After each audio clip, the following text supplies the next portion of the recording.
Alright guys, and welcome back with the 1996 Nissan GQ Patrol Ute.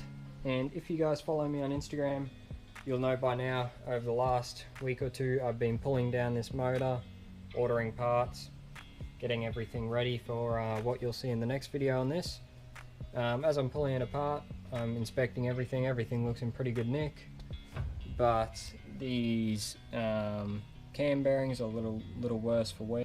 That does happen because they are very soft metal. But anyway, today I'm just going to do a little short video showing you guys how to replace these, because I wasn't able to find any out there, and everywhere on a forum or Facebook post or whatever that you look, they're saying it's a pain in the... It's terrible, don't even bother doing it. So I'm just going to walk through and see if I can get this done. Be my first time doing it on this. So you guys will be learning with me as we go, and hopefully we can get it all good and done. So first thing you'll want to do is these Welsh plugs out the side of the motor need to come out. That's what you're going to pull the bearings out through. So order yourself a new Welsh plug kit. They're pretty cheap, so don't be too stressed about finding them. And just pull one of the plugs out the side. I pulled that one out there, and check that you've got enough in the kit of the right size to replace that, which I have, so that's good.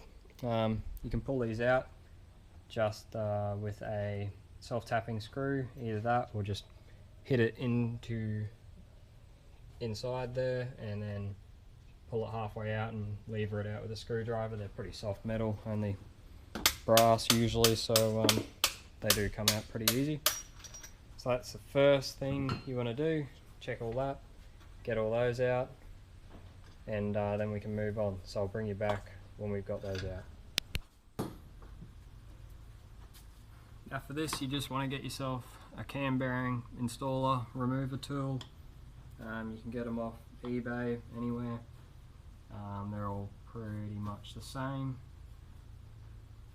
And search up how to use them on YouTube or something. I'm not going to show you. There's heaps of other videos that do that. But you want to get it in there so it's a nice fit, and then tap out your bearing.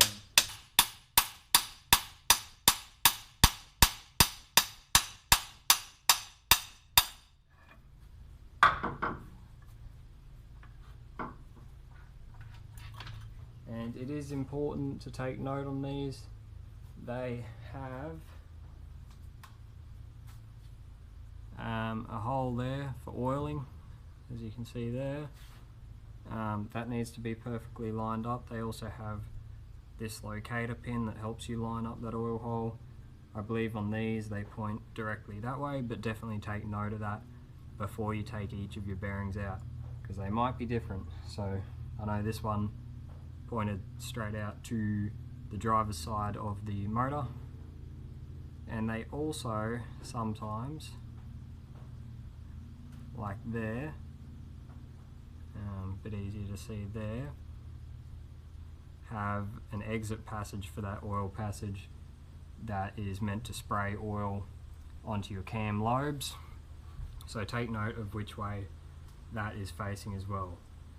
Usually, or always on these, your locator pin slot faces the front, as far as I'm aware.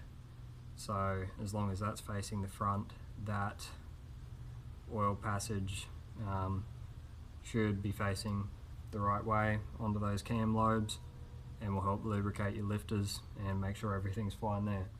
So that front one's out, the second one's in here, third, fourth, fifth, sixth. Just going to go through them, tap them all out, pull them out the side, out of where the Welsh plugs came out. That's why you took them out of there. And yeah, I'll have a look at them. Now, as you get further down through the bearings, most kits will have this little cone in it. That's to put on where your front bearing went as you're hitting it, to make sure it's centralized, make sure it's straight, and make sure you don't damage the surface that the bearing goes onto. So So put that on and make good use of it. Right, as you can see, the motor is no longer in the car. This is why I definitely suggest doing this while it's out of the car. I didn't realise this when I started getting into these cam bearings, but I did see it and take note, but hadn't thought into it too much. There is the back bearing is right here, so obviously, like we did the other ones, there's no way to hit it out the back and get it out here. Whereas there is a Welsh plug right behind this cover plate in the back of the block that needs to come out for that one to have an exit out of the block. I was going to try and pull it back and out this one, but that's not going to work, so this is, yeah, definitely something I'd suggest doing while you've got the motor out of the car, while you're doing something like rear main, clutch, anything like that, which is quite often to do on the TDs. I know a lot of people definitely go for the aftermarket clutches on them, and rear mains, of course, you're going to need to do that when you need to do that. But anyway, we've got all the other ones done, so basically we just got to do this one still, and I will check that I do have the right Welsh plug for it as well. But it's pretty simple, just zap off your clutch, it'll come off. There should be 7 or 6, I can't remember. I believe it is different between the TBs and the TDs for this. Bolts holding the flywheel to the crank. So zap them off too and your flywheel will come off. There'll be a few little size, I don't know, 10 or 8 bolts holding this cover plate to the block. They come off as well, and then this should just wriggle off the dowels, and you'll have access to that Welsh plug that's going to be there. Take that Welsh plug out and knock your bearing through, and it should be all good. So I'll get into doing that right now. Alright, this motor is all cleaned up and it's ready for those cam bearings to go back in there. This is going to be a little bit of a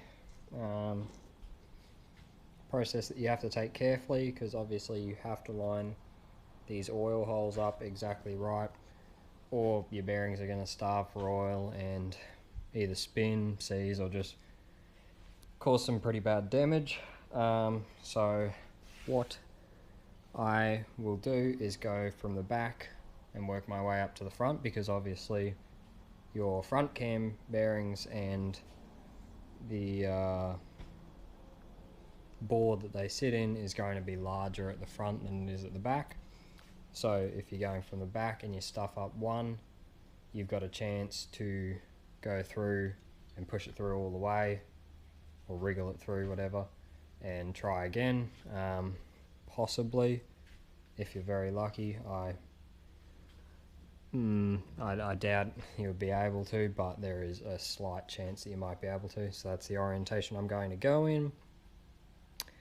I am going to tighten them up on my tool up on the bearing while it's out, and put a line on directly up or directly facing this oil hole on there, so I can line it up with the tool and that line, and make sure that's correctly done.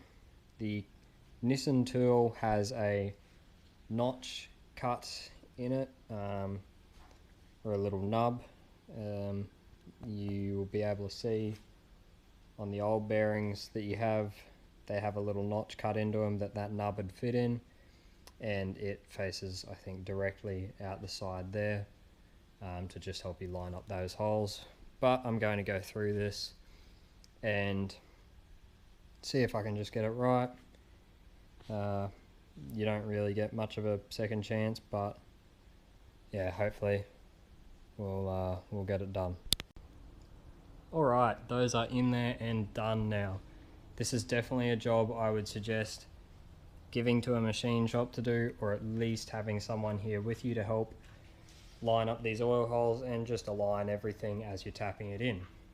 For those of you who are thinking of doing this job yourself, I hope you found the video a bit informative and a bit helpful on making a decision on how you're going to go about it. And for those of you who aren't, I hope you've enjoyed it. So this is going to be a little bit of a hint, obviously, of what is to come for this motor in a video or two's time.